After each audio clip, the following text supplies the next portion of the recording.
ભગવાન કૃષ્ણ પરમાત્માનું ધરતી પર અવતરણ એટલે કે કાનો જન્મ, જન્માષ્ટમીનું પર્વ હવે ગણતરીના દિવસો જ બાકી રહ્યા છે, ગણતરીના કલાકો જ બાકી રહ્યા છે. બજારોમાં લોકો કાનાને વધાવવા માટે, કાનાના જન્મની ઉત્સવ કરવા માટે, એ ઉત્સવને મનાવવા માટે અલગ અલગ ચીજ વસ્તુઓનું ખરીદી કરી રહ્યા છે. બજારોમાં ચિક્કાર ભીડ જોવા મળી રહી છે. કાનાને શૃંગાર આપવામાં, શણગારોમાં કોઈ પણ વસ્તુ બાકી ન રહી જાય તે માટે કાનાની પાલખીને સજાવવા માટે કાનાના વસ્ત્રો અલગ અલગ જગ્યા પર ધૂમ વેચાણ થઈ રહ્યું છે. બજારોમાં ભક્તોની ભારે ભીડ જોવા મળી રહી છે. ભગવાન વિષ્ણુનો અવતાર એટલે કૃષ્ણ. કૃષ્ણ જન્મ લીધો ધરતી પર. કૃષ્ણ ઉત્સવ એટલે કે જન્માષ્ટમીનો તહેવાર દેશભરમાં ખૂબ ધામધૂમથી ઉજવવામાં આવે છે. મથુરા અને વૃંદાવનમાં પણ ખૂબ ધામધૂમથી ઉજવવામાં આવે છે. મથુરા અને વૃંદાવનમાં કૃષ્ણ જન્માષ્ટમીનો તહેવાર હોય, 2 દિવસ સુધી મનાવવામાં આવતો હોય છે.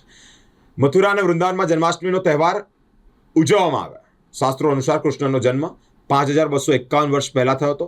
ભાદ્રપદ મહિનાના કૃષ્ણ પક્ષની અષ્ટમીના દિવસે રોહિણી નક્ષત્રની મધ્યરાત્રિએ કંસની જેમ મથુરામાં તેમનો જન્મ થયો.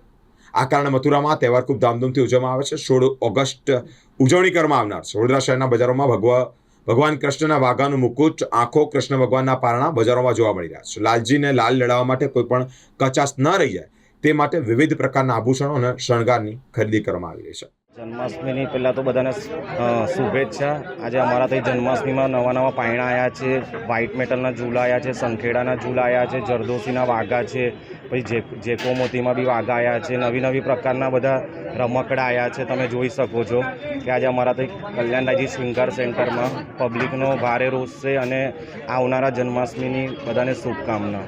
લોકોમાં વધારે માંગણી શું છે? લોકોને હમણાં તો વધારે પાયણા છે, જરદોશીના વાઘા છે, નવું માંગતા રહે છે. દર વર્ષેની જેમ અમારા ત્યાં નવું કંઈ ને કંઈ તો આવતું જ રહે છે. શું નામ આપણું? મોહિત જોશી. जन्माष्टमी आ रही है तो उसी के लिए हम यहाँ पे ख़रीदारी करने आए हैं और हमने यहाँ से उनके लिए झूला, फिर उनके लिए वस्त्र, मुकुट, उनके श्रृंगार के आइटम सब ले रहे हैं और हमारे घर में जन्माष्टमी बहुत अच्छे से मनाई जाती है तो इसी के लिए हम यहाँ से ख़रीदारी करने आए हैं. यहाँ पे सभी चीज़ें सामान बहुत अच्छे से मिल जाता है और अच्छा है यहाँ का सारा आइटम. लालजी को लेकर क्या करेंगे? उनके साथ हम व्रत रखते हैं, फिर उनको झूला झुलाते हैं. सब लोग बहुत अच्छे से गाना गाते हैं, सब कुछ करते हैं. तो यही होता है हमारे दूसरे दिन हांडी होती है. हाँ, दूसरे दिन हांडी होती है, फिर वो फोड़ते भी है. इस बार हमारा जो छोटा नटखट सा कान्हा जी है वो भी बनेगा और हम अच्छे से मनाएंगे.